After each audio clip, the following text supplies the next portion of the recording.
నమస్తే. ఇప్పుడు మీరు చూడబోతున్న వీడియో ఖచ్చితంగా మీకు ఉపయోగపడుతుంది, నచ్చుతుంది కూడా.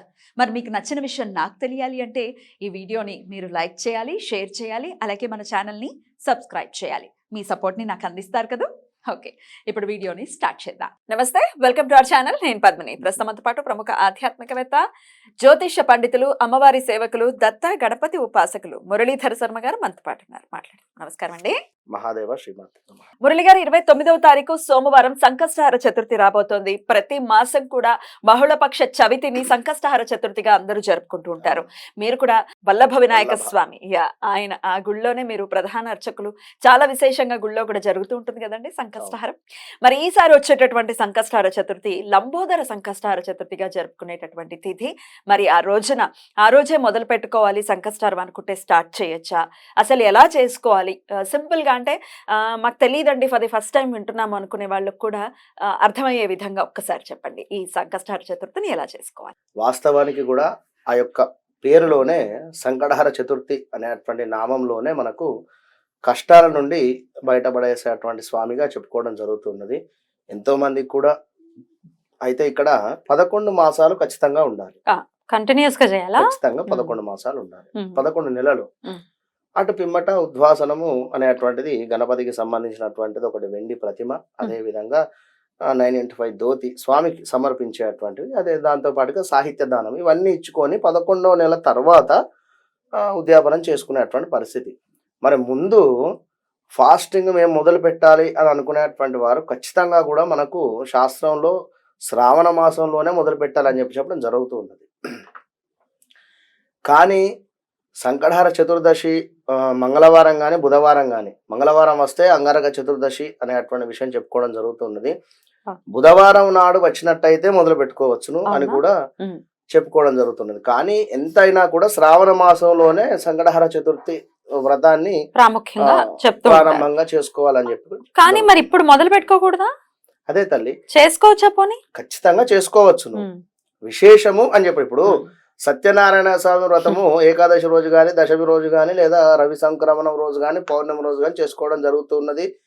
చేయాలి అని చెప్తూ ఉన్నారు. కానీ ఏ రోజైనాను కూడా చేసుకుంటే మంచిదని మరలా కూడా చెప్పడం జరుగుతుంది. కనుక విశేషం అది, ఆ రోజుల్లో విశేషం కనుక తప్పకుండా కూడా ఫాస్టింగ్ ఇప్పుడు వీరు పట్టాలి అని అనుకునేటువంటి వారు, మొదలు పెట్టాలి అని అనుకునేటువంటి వారు ఖచ్చితంగా కూడా మీ యొక్క గోత్రనామాల మీద ఎక్కడైతే దేవాలయం ఉంటుందో ఖచ్చితంగా అక్కడ అభిషేకం కానీ లేదా అర్చన కానీ చేసుకొని మొదలు పెట్టండి.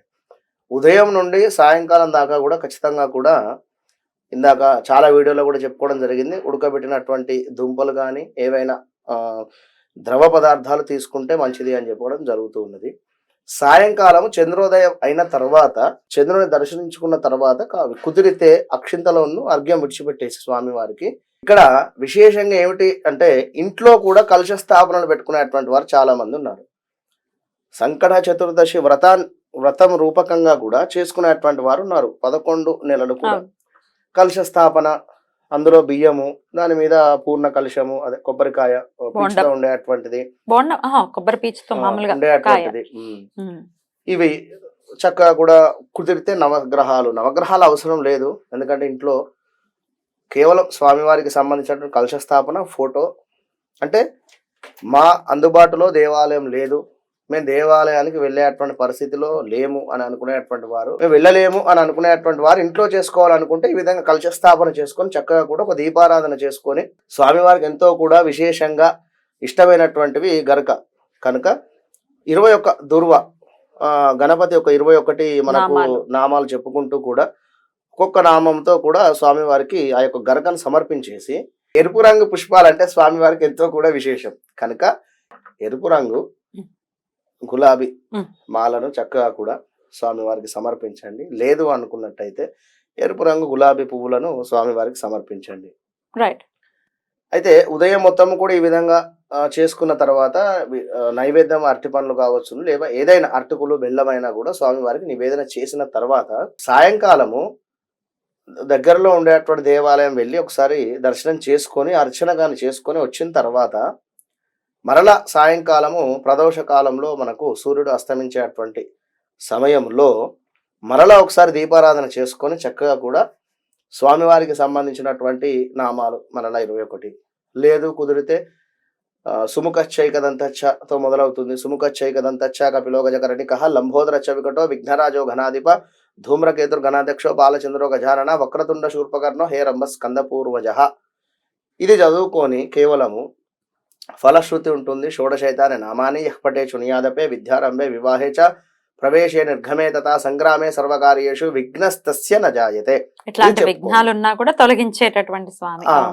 ఇది చెప్పుకున్న తర్వాత మీరు మరలా సాయంకాలం నివేదన ఏదైనా స్వామి వారికి సంబంధించినటువంటి ఒక శీలాను ఏదో ఒకటి ప్రసాదం ఉండ్రాళ్ళు నివేదన ఆయనకి చాలా ఇష్టం కదా. ఉండ్రాళ్ళు అయినా పర్వాలేదు, ఉమ్. తప్పకుండా ఉండ్రాళ్ళు, మోదకాలు మోదకం.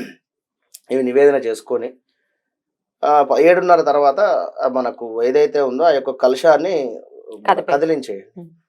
కదిలించిన తర్వాత మన కలశంలో ఉండేటువంటి బియ్యం ఏవైతే ఉన్నాయో వాటిని మీరు వండుకోవాలి. వండుకుని తినాలి. వండుకొని ఖచ్చితంగా కూడా మీరే భుజించాలి. మీరైనా మీ యొక్క కుటుంబం అయినా Right. తప్పకుండా కూడా. ఇది ఎప్పుడు చంద్రోదయం అయిన తర్వాత, అంటే 7:30కు కలశాన్ని మీరు కదిలించేసి చక్కగా కూడా మన వంట చేసేసుకొని పక్కన పెట్టేసుకోండి. చంద్రోదయం అయిన తర్వాత అర్ఘ్యం విడిచిపెట్టుకొని వచ్చేసి అప్పుడు మీరు భోజనాన్ని స్వీకరించండి. ఇది ఒక రకమైనది. ఇంకా ఇవన్నీ మాకు ఓపిక లేదు, మేము జాబ్ చేసుకునేటువంటి వారిమి అని అనుకునేటువంటి వారు ఖచ్చితంగా కూడా 11 నెలలు సంబంధించి దేవాలయంలో ఒకటేసారి అభిషేకం టికెట్ కట్టేసుకోండి. జ్ఞాపకం ఉండొచ్చు, జ్ఞాపకం ఉండకపోవచ్చు. కట్టేసి ఖచ్చితంగా కూడా అక్కడ ఉండేటువంటి పంతులు గారితో కానీ అర్చకులతో కానీ ఒకసారి మాట్లాడేసుకొని వారి నెంబర్ తీసుకొని పలానా సంగడార చతుర్దశి రోజు నాడు కానీ ఆ యొక్క ఫోటోలు షేర్ చేసుకోవడం కానీ, అంటే ఫోటోల రూపకంగా, అంటే మీరు రాలేని పక్షంలో ఉంటే ఈ విధంగా చేసుకోండి. ఖచ్చితంగా కూడా వెళ్ళండి, అభిషేకం చూడండి. సాయంకాలం అవుతుంది ఎట్లాగో ప్రదోష కాలంలో 6-6:30కు కనుక కుదిరితే 1 గంట 2 గంటల ముందు వచ్చి ఆ యొక్క అభిషేకం చూసి ఆ యొక్క అలంకరణ చూసి స్వామివారికి సంబంధించినటువంటి సేవను చేసుకొని అక్కడ ఎలాంటిదైనా కావచ్చును అటు పిమ్మట తీర్థ ప్రసాదాలు స్వీకరించి ఇంటికి వెళ్ళిపోయినట్టయితే ఆ రోజుకు సంపూర్ణం. ఈ దీనికి సంబంధించి ఎంతో మంది కూడా చేసుకున్నటువంటి వారు, ఫలితాన్ని పొందినటువంటి వారు, ఒక గృహానికి సంబంధించింది కానీ ఉద్యోగంలో ఇబ్బందులు వస్తున్నాయి అని అనుకునేటువంటి వారు ఈ యొక్క దీక్షను చేసి 11 నెలలు లోపే 8 నుంచి 9 నెలల లోపే వారికి చక్కటి పరిష్కారం వచ్చింది.